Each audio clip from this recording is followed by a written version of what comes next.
महराज मलिक को असेंबली में गुस्सा क्यों आया? क्या कारण रहे कि वो असेंबली में इतने शोर से जो वो चिल्लाए और उसके बाद उन्होंने पत्रकारों से बातचीत भी की? वहीदुर रहमान पारा के ट्वीट पे 20 मिनट चर्चा होती है कट मोशंस को लेकर। कट मोशन में क्या ही था, वही पारा का सवाल एक डिपार्टमेंट के साथ होता तो 20 मिनट पे बहस में नहीं लाना था। और वो मेरे पाँव पे गिर पड़े और उनकी आंखों से आंसू निकल रहे थे, उन पे लाठियां बरसाई गई थी। माह रमजान का महीना था, उन्हें एक उम्मीद है कि उन्होंने एक सरकार को चुना है और ये वो सरकार थी जहां पे मैं बात करना चाहता था, लेकिन यहाँ पे ट्वीट की बात हो रही थी जिस पे मैं शर्मिंदा था कि 20 मिनट हाउस इस ट्वीट के लिए नहीं है।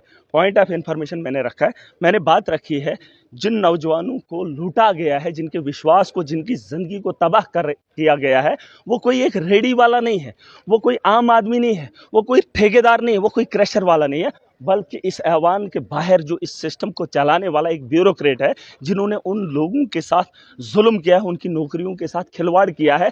एक ही परिवार के 7-7 लोगों को नौकरियां दी है, जिसे आप फायर एंड इमरजेंसी के नाम से जानते हैं। जानते हैं आप? जानते हैं? ये वही लोग हैं जो जिन्हें आप ब्यूरोक्रेट कहते हैं। उसी ब्यूरोक्रेट के रिलेटेड मैंने एक बात रखी।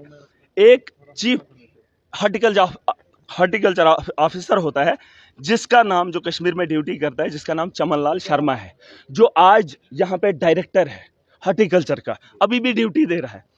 एसीबी ने उसके खिलाफ कार्रवाई करती है, 2021 से लेकर 2024 तक वेरिफिकेशन करती है। कब से लेकर? 2021 से लेकर 2.5 करोड़ का घोटाला स्कैम साबित होता है। एसीबी जो है जेईडी को लिखती है कि हम इसके खिलाफ कार्रवाई करना चाहते हैं और इसने जो है करप्शन करा है। 4 साल के बाद ये यहाँ से लेटर निकलता है जेईडी का 30/1/2025 को कि आप इस पर लीगल कार्रवाई कर सकते हैं, इसके खिलाफ एफआईआर कर सकते हैं। इसका नाम है चमन लाल, जिसने 2.5 करोड़ का हेरा फेरी कश्मीर के अंदर किया है जब वो चीफ हॉर्टिकल्चर ऑफिसर था।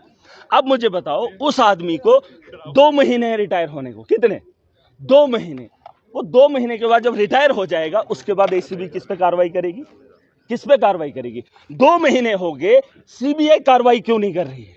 जब उन्होंने खुद वेरिफिकेशन 4 साल की, खुद उन्होंने रिटर्न में लिखा हम इसके खिलाफ अब कार्रवाई करेंगे, हमें सच्चाई पता चल गई, तो कार्रवाई क्यों नहीं हुई? 2 महीने के बाद वो जब रिटायर हो जाएगा, फिर उसके खिलाफ कौन पूछेगा? कानून एक गरीब के लिए है। ये जो तानाशाह यहां पर बैठे हैं, जो लड़के सड़कों पे पिट रहे थे, उनको लूटने वाले भी यही ऑफिसर्स हैं। अब मुझे बताओ, इनके गरेबा तक हाथ कौन डालेगा? कौन डालेगा? कौन डालेगा उन जालिमों के खिलाफ हाथ, जो हाथ मेरे मजलूम को कुचलने का काम करते हैं? है कोई ऐसा हाथ? क्या इस हाउस के अंदर वो ताकत है? वो सवाल हमने पूछा। इस हाउस के अंदर अगर वो ताकत नहीं है, तो इस हाउस के अंदर महराज की कोई जरूरत नहीं है।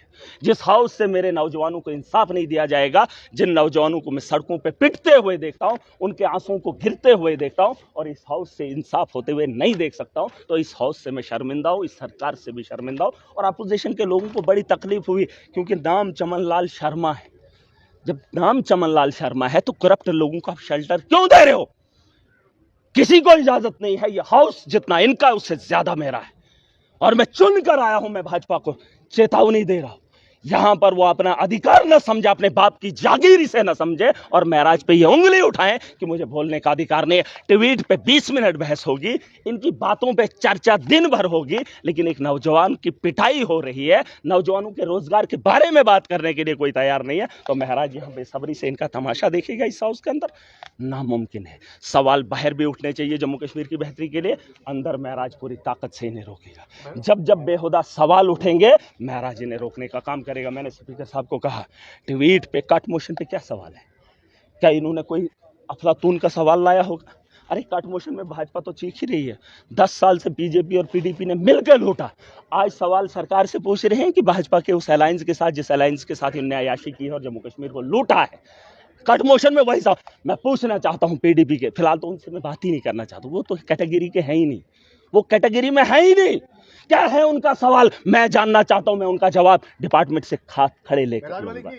अब सुन लीजिए, सवाल के लिए बहस 20 मिनट। शर्मा ना होता, आप कह रहे कि चमन लाल शर्मा नाम है, अगर शर्मा ना होता तो फिर क्या होता? फिर बीजेपी हमारे साथ खड़े हो जाती। देखिए, महराज का एक उसूल है, महराज का एक उसूल है, चाहे हिंदू है या मुसलमान है, जो मेरे मजलूम को लूटेगा, हाँ वही मैं कह रहा, तभी तो बीजेपी को वो तो हिंदुता के नाम पे राजनीति भी करती है, राजनीति भी करती है और खेल भी खेलती है। मुसलमान का जहां नाम आ जाए, मुसलमान का जहां नाम आ जाए वहां पे हंगामा बोलेंगे।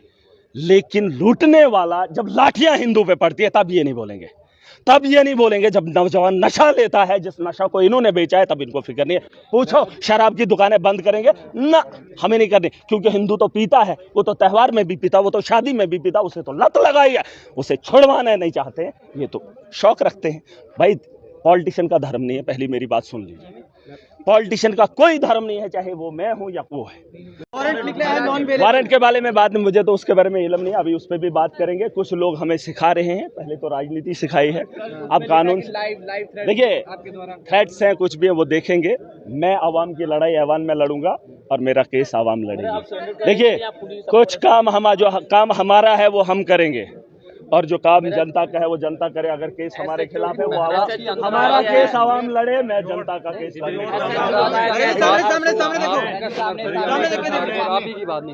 नहीं। सरकार किसने कहा? सरकार किसी की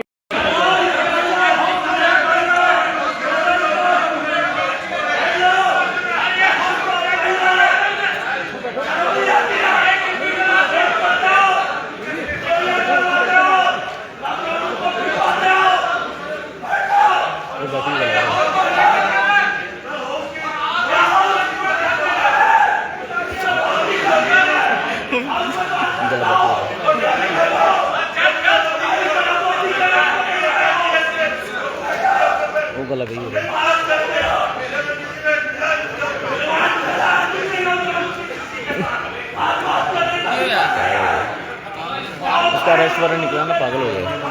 माइक नहीं है यार।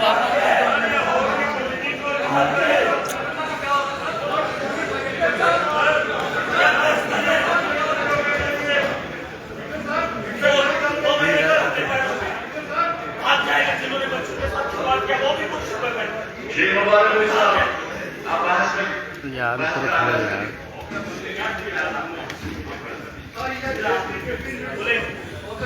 Honorable Speaker sir, आज जो Honorable Chief Bishop के हैं, पहले सबसे पहले मैं Chief Bishop साहब को धन्यवाद देता हूँ कि जब उन्होंने बजट की दिखते भी नहीं आने तमाम एमएलएस को ऑन बोर्ड ले लिया, और मेरे कहने का मतलब ये है कि जो कर रहे थे कि एमएलएस को प्रोसेस में प्लानिंग प्रोसेस में शामिल किया जाए, और उन्होंने प्रैक्टिकली वो किया। पार्टी के हर पार्टी के लीडर को बुला के अपने चैम्बर में, अपने मीटिंग हॉल में या कभी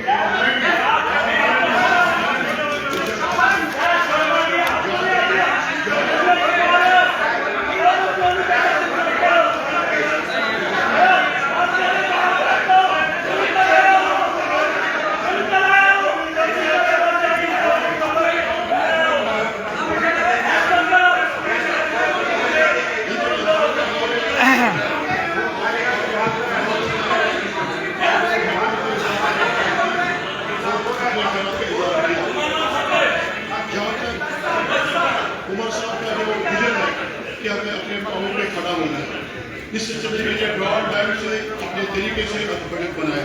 मुझे मौका नहीं मिला बजट स्पीच करने का, लेकिन जहाँ तक मैं देख रहा हूँ कि इनमें अच्छी बुनियाद आई है और आहिस्ता आहिस्ता इसके नतीजे अच्छे निकल जाएंगे इंशाअल्लाह। जहाँ तक इन कुछ सवाल मेरे जहन में हैं, सबसे पहले तो मैं कहना चाहता हूँ कि अपनी जो पावर सेक्टर के बारे में, पावर सेक्टर में, क्योंकि मैं जानता हूँ कि 10 साल के बाद 10 साल यहाँ आए कि हम इसको भी इतना कंट्रोल नहीं बना सकते कि हर एक चीज़ का जवाब दे दो, वो मेरे जहन में पहले ही है। लेकिन जो पावर सेक्टर में जो हमारे पावर प्रोजेक्ट्स हैं उनको किसी तरीके से सेक्टर ने उनको ले लिया, और मेरी गुजारिश हुई जो उन्होंने वादा किया कि पावर पॉलिसी में बनाऊंगा। पावर पॉलिसी में सबसे पहले उनसे भी रिक्वेस्ट करूंगा कि जो हमारे पावर प्रोजेक्ट ऑलरेडी का लीज खत्म हो गया, जिनका डेट आउट हो गया, वो हमें रिटर्न होना चाहिए स्टेट में, ताकि हमारे रिसोर्सेज बढ़ जाए। दूसरा ये कि जो आगे पॉलिसी बने